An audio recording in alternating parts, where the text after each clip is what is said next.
Hey, welcome to Caitlin's Couch. I'm Caitlin Cantor, individual couples sex therapist, as well as dating coach.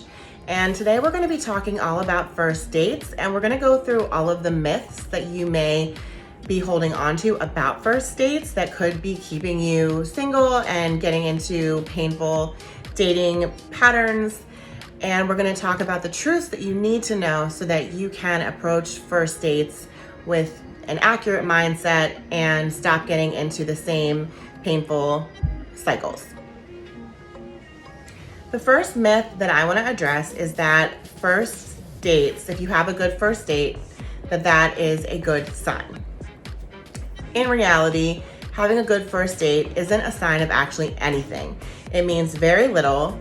You don't know if you and this person are going to be a good fit. You don't know this person at all. All you know is that you spent an hour or several hours with this person and that you had a good time. And it's really important to know the difference because you don't want to get super ahead of yourself and excited about who this person is before you know this person. That would be you getting excited about the stories you have about the person. In reality, you need to know this person over a long period of time and be excited about who they actually are in order for it to be accurate and for that excitement to be accurate and for you to stop getting hurt. Because when you get excited about who you think this person is, that's when you're going to end up hurt when you find out who they actually are. The second myth I want to address is that if you don't feel sparks on the first date, then you probably aren't a good match for this person. In reality, if you feel sparks for this person on a first date, that's fine, but it doesn't actually mean that you and this person are a good fit. It just means that you're attracted to the person. It feels good that they're attracted to you. Maybe you vibed with them, had some good conversations, but it doesn't mean anything about compatibility. And also, if you don't feel sparks on a first date, that doesn't mean that if you get to know that person that you won't feel sparks.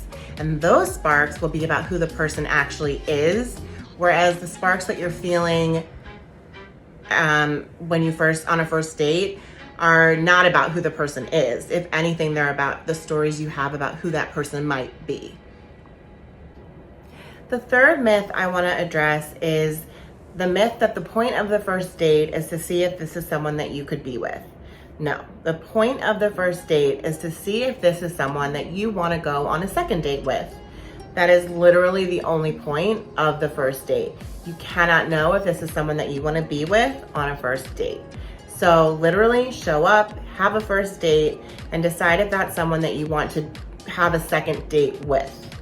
And also keep in mind that how this person is before, during, and after the first date is all sort of one chunk of information. So if this person contacts you and sets up a second date, that is information that you may want to, keep in the evaluation. If that person contacts you a week later and that doesn't work well for you because you want someone who contacts you sooner, that all counts as kind of like first date information. And that may be someone that then you don't want to go on a second date with because that doesn't work for you.